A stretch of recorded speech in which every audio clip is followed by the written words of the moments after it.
1962 के 5 साल बाद भी भारत चीन में हुई थी झड़प। 1967 में सिक्किम में भिड़े थे दोनों देशों के सैनिक। 4 दिन के भीतर 2 बार हुई थी झड़प। 1967 में भारत ने लिया था 1962 का बदला। चीन के 400 सैनिकों को किया था ढेर। 1962 में भारत और चीन के बीच जंग का नतीजा भले ही चीन की तरफ रहा था, लेकिन इसकी सबसे बड़ी वजह यह थी कि भारत उस वक्त लड़ाई के लिए तैयार नहीं था, जबकि अपनी आदत से मजबूर काफी दिनों से चीन साजिश रच रहा था। एक तरफ तो हिंदी चीनी भाई भाई का नारा दे रहा था, दूसरी ओर पीठ में छुरा घोंपने की साजिश रच रहा था। उसने अचानक ही देश पर हमला बोला था और एक बड़े हिस्से पर कब्जा कर लिया। 5 साल बाद भारत ने चीन को सबक सिखाया। चीन को ये लगने लगा कि वो जब चाहे भारत पर हमला करके उसकी जमीन पर कब्जा जमा लेगा, लेकिन वो भूल गया कि 1962 की बात और थी। 1962 के बाद भारत अपने सबसे बड़े दुश्मन को लेकर सतर्क हो गया था।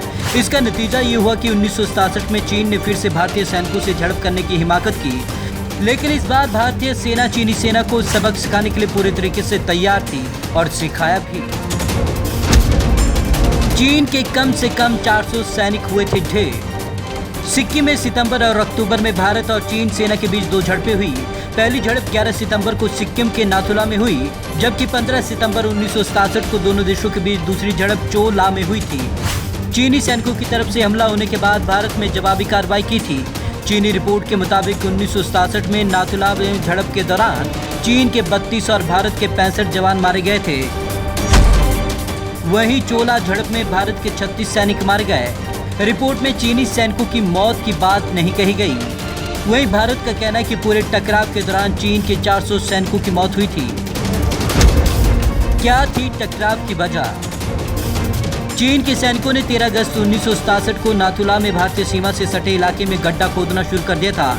इस दौरान कुछ गड्ढे सिक्किम के अंदर खोदे जाते देख भारतीय जवानों ने चीनी कमांडर से अपने सैनिकों को पीछे हटने के लिए कहा।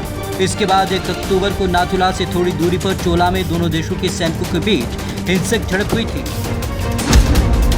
सिक्किम को लेकर भारत से नाराज था चीन। 1967 में सिक्किम भारत में शामिल नहीं हुआ था, तब वहां राजशाही चल रही थी। विशेषज्ञों का कहना है कि चीन को यह बात खल रही थी कि सिक्किम का भारत में पूर्ण विलय नहीं हुआ, तो वहां भारत में सेना क्यों है। 1975 में सिक्किम भारत का अंग बन गया। चीनी दूतावास के बाहर भीड़ लेकर पहुंचे थे वाजपेयी। 1967 के भारत चीन संघर्ष से जुड़ा एक दिलचस्प वाकया भी है। चीनी सैनिकों ने आरोप लगाया था कि भारतीय सैनिकों ने उनकी कुछ भीड़ें जबरदस्ती अपने कब्जे में ले ली। इस आरोप के विरोध में अटल बिहारी वाजपेयी ने दिल्ली स्थित चीनी दूतावास के आगे भीड़ों का झुंड उतार दिया। वाजपेयी तब 43 साल के थे और सांसद थे। चीन पर भड़के थे मोरारजी देसाई। तत्कालीन उप प्रधानमंत्री मोरारजी देसाई 13 सितंबर 1967 को अमेरिका गए थे। मीडिया के सवालों के जवाब में उन्होंने कहा था कि चीन इसलिए बौखलाया हुआ है क्योंकि भारत उनके दबाव के आगे नहीं झुक रहा। वे चाहते हैं कि भारत उनका पिछलग्गू बना रहे और पहले एशिया फिर दुनिया की दबदबा कायम करने में चीन की मदद करे। मोरारजी के इस बयान से साफ है कि चीन को हमेशा से ही दबाव की नीति पर भरोसा रहा है। 1975 में अरुणाचल में एलएसी पर शहीद हुए थे 4 जवान। 20 अक्टूबर 1975 को अरुणाचल प्रदेश के तुलुंग ला में असम राइफल की पेट्रोलिंग पार्टी पर एम्बुश लगाकर हमला किया गया था। इसमें भारत के 4 जवान शहीद हुए थे और अब 45 साल बाद चीन की नापाक हरकतों की वजह से भारत के 20 जवान शहीद हुए। हालांकि चीन के भी कम से कम 43 जवानों के मारे जाने का अनुमान है, लेकिन हमेशा की तरह चीन ने अपने जवानों के मारे जाने के आंकड़ों की पुष्टि नहीं की है।